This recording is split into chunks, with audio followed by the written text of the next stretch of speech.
ಹೇಳ್ತಾ ಇದ್ದೀನಿ ಸರ್. ತಾವು ಬಂದಿಲ್ಲ ಅಂಗಡಿ ಸರ್ಗೆ ನೀವು ಯಾವ್ದು ತರ ನಮ್ದ್ರಿ ನಿಮ್ಗೆ ಅಥಾರಿಟಿ ಯಾರು ಬಿಡುವಲ್ಲ ಸರ್. ಇವ್ರು ಭಿಕ್ಷೆ ಬಿಡ್ತೀನಿ ಅಂತಾರೆ, ಇಲ್ಲ ಕಳುವು ಮಾಡ್ರಿ ಅಂತಾರೆ.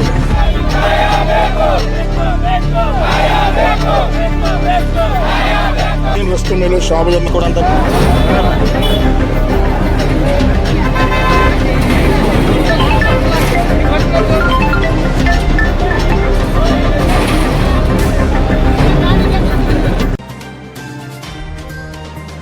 ಬೀದಿ ಬದಿ ಅಂಗಡಿಗಳ ತೆರವು ಕಾರ್ಯಾಚರಣೆ, ವೆಂಡರ್ ಝೋನ್ ಕಲ್ಪಿಸುವಂತೆ ವ್ಯಾಪಾರಸ್ಥರ ಆಗ್ರಹ. ಹುಬ್ಬಳ್ಳಿ ಮಹಾನಗರ ಪಾಲಿಕೆಯ ಝೋನಲ್ ನಂಬರ್ 8ರ ವ್ಯಾಪ್ತಿಯ ಸಿಬಿಟಿ, ಮರಾಠ ಗಲ್ಲಿ ಹಾಗೂ ಗೌಳಿ ಗಲ್ಲಿ ಪ್ರದೇಶಗಳಲ್ಲಿ ಬೀದಿ ಬದಿ ಅಂಗಡಿಗಳು ಮತ್ತು ಅತಿಕ್ರಮಣ ತೆರವು ಕಾರ್ಯಾಚರಣೆಯನ್ನು ರೋಮಿಯೋ ನಂಬರ್ 8ರ ಅಧಿಕಾರಿ ಮಾನೆ ಪಾಟೀಲ್ ನೇತೃತ್ವದಲ್ಲಿ ನಡೆಸಲಾಗಿತ್ತು. ಈ ಕಾರ್ಯಾಚರಣೆಗೆ ವ್ಯಾಪಾರಸ್ಥರಿಂದ ತೀವ್ರ ವಿರೋಧ ವ್ಯಕ್ತವಾಯಿತು. ರಸ್ತೆ ಬದಿ ಹಾಗೂ ಮನೆಗಳ ಮುಂಭಾಗದಲ್ಲಿ ಇಡಲಾಗಿದ್ದ ಅಂಗಡಿಗಳು ಮತ್ತು ಶೆಡ್ಗಳನ್ನು ತೆರವುಗೊಳಿಸುವಂತೆ ಸುಮಾರು 1 ತಿಂಗಳ ಹಿಂದೆಯೇ ಸೂಚನೆ ನೀಡಲಾಗಿತ್ತು. ಸೂಚನೆ ಪಾಲಿಸದ ಹಿನ್ನೆಲೆಯಲ್ಲಿ ಪಾಲಿಕೆ ಆಯುಕ್ತರ ಆದೇಶದ ಮೇರೆಗೆ ಕಾರ್ಯಾಚರಣೆ ಕೈಗೊಳ್ಳಲಾಗಿದೆ ಎಂದು ಈ ವೇಳೆ ಅಧಿಕಾರಿಗಳು ತಿಳಿಸಿದರು.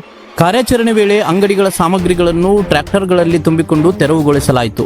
ಯಾವುದೇ ಲಿಖಿತ ನೋಟಿಸ್ ನೀಡದೆ ಏಕಾಏಕಿ ಅಂಗಡಿಗಳನ್ನು ತೆರವುಗೊಳಿಸಲಾಗಿದೆ ಎಂದು ಬೀದಿ ಬದಿ ವ್ಯಾಪಾರಸ್ಥರು ಆರೋಪಿಸಿದರು. ಜೀವನೋಪಾಯಕ್ಕಾಗಿ ನಾವು ವ್ಯಾಪಾರ ಮಾಡುತ್ತಿದ್ದೇವೆ, ಪರ್ಯಾಯ ವ್ಯವಸ್ಥೆ ಮಾಡದೆ ಅಂಗಡಿಗಳನ್ನು ತೆರವುಗೊಳಿಸುವುದು ಸರಿಯಲ್ಲ.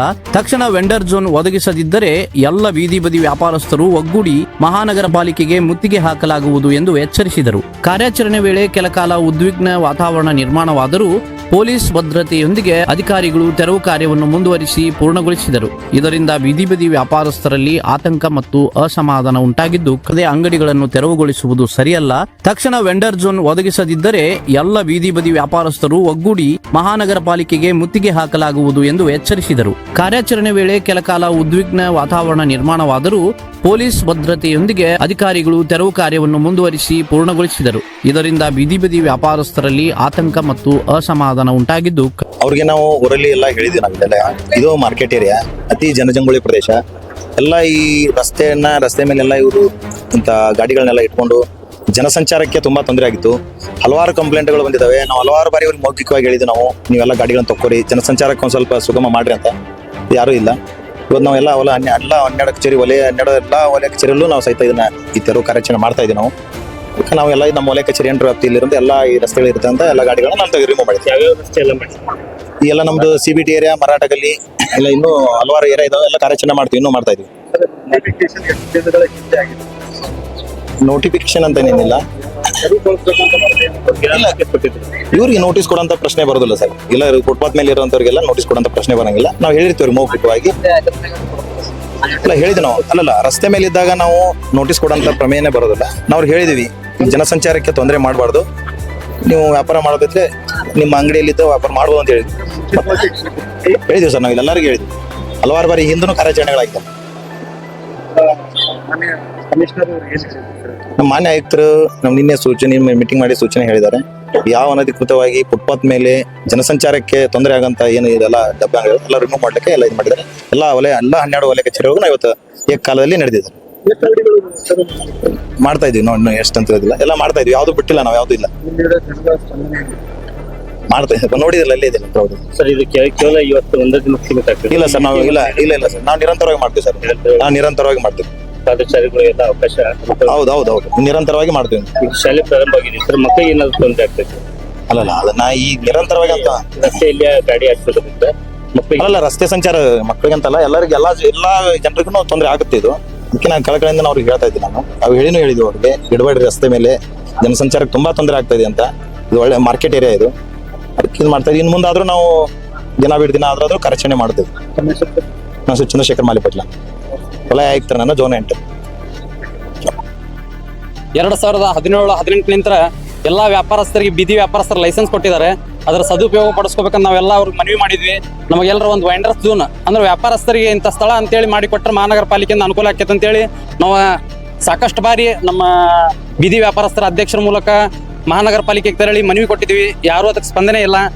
ತಮ್ಮ ರಾಜಕೀಯ ಹಿತಾಸಕ್ತಿಗಾಗಿ ಇಲ್ಲಿ ಎಲ್ಲ ಜನರಿಗೆಲ್ಲ ಏನ್ ಮಾಡ್ತಾ ಇದಾರೆ ಅಂದ್ರೆ ದುಡ್ಕೊಂಡ್ ತಿನ್ನಕ ಅವಕಾಶ ಕೊಡ್ತಾ ಇಲ್ಲ. ಈಗ ನಾವು ಎಲ್ಲರದ್ದು ಒಂದೇ ವ್ಯಾಪಾರಸ್ಥರದ ಉದ್ದೇಶ ಏನಂದ್ರೆ ಇಲ್ಲಿಂದ ನಮಗೆ ತೆರವುಗೊಳಿಸ್ರಿ, ನಾವು ಇಲ್ಲಿಂದ ತೆರವುಗೊಳ್ತೀವಿ, ಆದ್ರೆ ನಮಗೊಂದು ಫಸ್ಟ್ ಸ್ಥಳ ನಿಗದಿ ಮಾಡ್ರಿ. ನಮಗೆ ಲೈಸೆನ್ಸ್ ಕೊಟ್ಟಿದ್ದು ಅದಕ್ಕೆ ಮಹಾನಗರ ಪಾಲಿಕೆಯಿಂದ ಕೊಟ್ರಿ, ಕೇಂದ್ರ ಸರ್ಕಾರಲಿಂತ ನಮಗೆ ಬೀದಿ ವ್ಯಾಪಾರಸ್ಥರಿಗೆ ಲೋನ್ ಕೊಟ್ರಿ ಮತ್ತು ಬೀದಿ ವ್ಯಾಪಾರ ಮಾಡಕ್ಕಂತೇಳಿ ನೀವು ಲೋನ್ ಕೊಟ್ರಿ. ಈಗ ನಾವು ಸಾಲ ಸೋಲ ಮಾಡಿ ಎಲ್ಲ ವ್ಯಾಪಾರ ಮಾಡ್ತಾ ಇದ್ದೀವಿ. ಇವತ್ತು ನಮ್ಗೆ ತುಂಬು ಎಲ್ಲ ಸಾಲಗಳು ಕುತ್ತಿಗೆತನ ಬರ್ತಾವೆ. ಈಗ ನಾವು ಒಮ್ಮೆ ನಮಗೆ ಏಕಾಏಕಿ ತೆಗಿಸಿದ್ರೆ ನಮಗೆ ಹೊಟ್ಟೆಪಾಡಿಗೆ ಹೆಂಗೆ ಜನರ ಅದನ್ನೆಲ್ಲ ತಿಳ್ಕೊಂಡು ಆಯುಕ್ತರಿಗೆ ಮನವಿ ಮಾಡೋದೊಂದ, ಧಾರವಾಡ ಜಿಲ್ಲಾ DC ಅವ್ರಿಗೂ ಒಂದು ಮನವಿ ನಾವು ಮಾಡ್ತೀವಿ.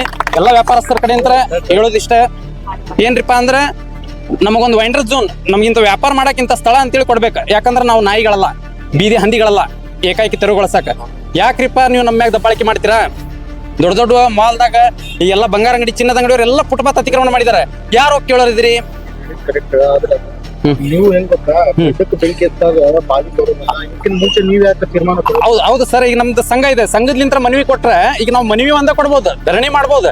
ಅದ್ರ ಮ್ಯಾಗ ಆದ್ರೂ ಕಾನೂನು ಕ್ರಮನ ತಗೊಂತಾರಲ್ಲ, ನಾವು ಕಾನೂನು ಚೌಕಟ್ಟೊಳಗೆ ಏನಿದೆ ಅದಷ್ಟೇ ಮಾಡಕ್ ಸಾಧ್ಯ. ಮಾಡಕ್ ಅಷ್ಟ ಸಾಧ್ಯ. ಈಗ ತಗೊಂಡು ಹೋಗ್ಬಿಟ್ರಲ್ಲ, ಈಗ ತಗೊಂಡು ಹೋದ್ರ ನೋಡ್ರಿ ಸರ್, ನಾವು ಅವ್ರಿಗೆ ಮನವಿ ಮಾಡೋದು ಏನಂದ್ರೆ ನಮಗ್ ಒಂದು ವೈಂಡರ್ ಝೋನ್ ಮಾಡ್ರಿ, ಅಲ್ಲಿ ನಮಗ ಇಂತಿಂತವ್ರಿಗೆ ಇಷ್ಟು ಲೈಸೆನ್ಸ್ ಅದಾವ, ಇಷ್ಟು ಅಲಾಟ್ ಮಾಡ್ರಿ, ನಾವ್ ಅಲ್ಲಿ ಇಂಥ ವ್ಯಾಪಾರ ತೆರವುಗೊಳಿಸಿದೆ ನಿಲ್ಲಲಾರ ಸರ್. ಯಾಕಂದ್ರೆ ಹೊಟ್ಟೆಪಾಡಿಗೆ ಅವ್ರು ಇವತ್ತು ತಗೊಂಡ್ ಹೋಗ್ತಾರ, ನಾಳೆ ನಾವು ನಮ್ ತಳ್ಳು ಗಾಡಿ ತಗೊಂಡಿದ್ರೆ ನಾವು ಅಲ್ಲಿ ರೋಡ್ ಮ್ಯಾಗ ಕುತ್ಕೊಂಡಾದ್ರು ವ್ಯಾಪಾರ ಮಾಡೋರೆ. ವ್ಯಾಪಾರ ಮಾಡೋದಿಲ್ಲ ಅಂತಲ್ಲ, ವ್ಯಾಪಾರ ಮಾಡೋರೆ. ಯಾಕಂದ್ರೆ ನಮ್ ಜೀವನ ಹೇಗೆ ನಡಿಬೇಕು? ವೆಂಡರ್ ಝೋನ್ ಮಾಡಕ್ ಇವ್ರು ಮಾಡಕ್ಕಂತ 10-12 ವರ್ಷ ಸರ್. ಮಹಾನಗರ ಪಾಲಿಕೆಗೆ ಬರೀ ಒಂದು ವೆಂಡರ್ ಝೋನ್ ಮಾಡಕ್ ಆಗ್ತಾ ಇಲ್ಲ. ಈಗ ವೆಂಡರ್ ಝೋನ್ ನೋಡ್ರಿ ಸರ್, ವ್ಯಾಪಾರಸ್ಥರಿಗೆ ವೆಂಡರ್ ಝೋನ್ ನೀವು ಮಾಡೋ ತನಕ ನೀವು ತೆರವುಗೊಳಿಸಿದ್ರಂದ್ರೆ ಎಲ್ಲಾ ವ್ಯಾಪಾರಸ್ಥರು ಸೇರ್ಕೊಂಡು ಮಹಾನಗರ ಪಾಲಿಕೆಗೆ ಮುತ್ತಿಗೆ ಹಾಕ್ತೀವಿ ನಾವು. ಇದು ಮಾತ್ರ ಗ್ಯಾರಂಟಿ.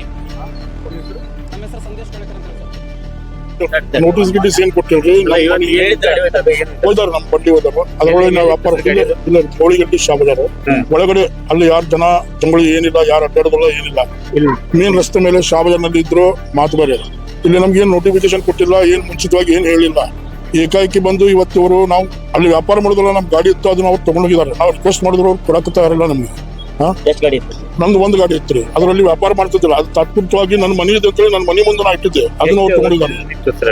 6 ತಿಂಗಳಿಂದ ಇತ್ತು. ಫುಟ್ಪಾತ್ ಅಲ್ಲ, ಒಳಗಡೆ ಇತ್ತು ಫುಟ್ಪಾತ್. ಅಲ್ಲಿ ಒಳಗಡೆ ಫುಟ್ಪಾತ್ ಇಲ್ಲ, ಶಾ ಬಜಾರ್ ಮೇನ್ ರೋಡ್ ಅಲ್ಲಿ ಫುಟ್ಪಾತ್ ಇದೆ. ಇದು ಒಳಗಡೆ ಸಂಧಿಯಲ್ಲಿ ಇದೆ, ಸಂಧಿಯಲ್ಲಿ ಒಂದು ಮನೆ ಇದೆ. ಆ ಮನೆ ಹತ್ರ ಇದ್ದಿದ್ದ ಗಾಡಿ ಇವ್ರು ಹಾಕೊಂಡು ಹೋಗಿದ್ದಾರೆ. ಯಾವ್ದು ನೋಡಿ, ಅಲ್ಲಿ ಫುಟ್ಪಾತ್ ಇದ್ರೆ ನೀವು ಫುಟ್ಪಾತ್ ಮೇಲೆ ಇಟ್ಟಂಗಾಯ್ತು. ಅಲ್ಲಿ ನೀವು ಫುಟ್ಪಾತ್ ಕಟ್ಟಿದ್ರ ಆಜು ಬಾಜು ನಾವು ತಗೊಂಡಿದ್ದಾರೆ. ಅವ್ರು ವ್ಯಾಪಾರ ಮಾಡ್ತಾರ, ಅವ್ರು ತಗೊಂಡಿದ್ದಾರೆ. ನಾವು ವ್ಯಾಪಾರ ಮಾಡೋದಿಲ್ಲ, ನಾವು ಹಂಗೆ ಇಟ್ಟಿದ್ದೀವಿ. ನಮ್ಮ ಮನೆ ಇದೆ, ನಾವು ಇಟ್ಟಿದ್ದೀವಿ.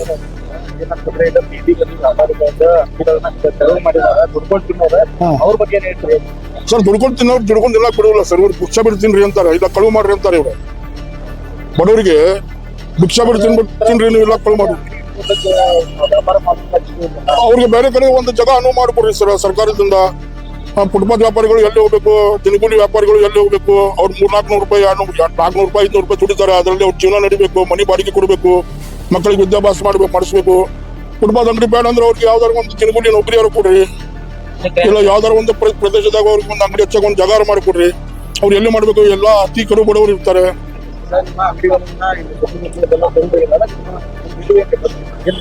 ಮುಂಚಿತವಾಗಿ ಹೇಳ್ಬೇಕು ಸರ್, ನೋಟಿಸ್ ಕೊಡ್ಬೇಕು. ಏನಿಲ್ಲ, ಅವ್ರು ಬಂದು ಏಕಾಏಕಿ ಅವ್ರು ಕಾರ್ಯಾಚರಣೆ ಮಾಡ್ತಾರಂದ್ರೆ ಹೆಂಗೆ ಇದು? ಅವ್ರು ಯಾರಿಗೆ ಬಂದು ಕೇಳಿಲ್ಲ. ನೀವು ಬೇಕಾದ್ರೆ ಇಲ್ಲಿ ಆಜು ಬಾಜು ಎಷ್ಟು ಜನ ಅಂಗಡಿ ಇದಾವೆ ಎಲ್ಲರೂ ಕೇಳ್ಕೊಡ್ರಿ. ಅವ್ರು ಬಂದು ಫಸ್ಟ್ ನೋಟಿಸ್ ಅವ್ರು ವಾಪಸ್ ಕೊಡ್ಬೇಕು ಸರ್, ಇಲ್ಲಾಂದ್ರೆ ನಾವು ಧರಣಿ ಕುಂದಿರ್ತೀವಿ. ಸೈಯದ್ ವ್ಯಾಪಾರಿ ಅಂತ ಹೇಳಿ.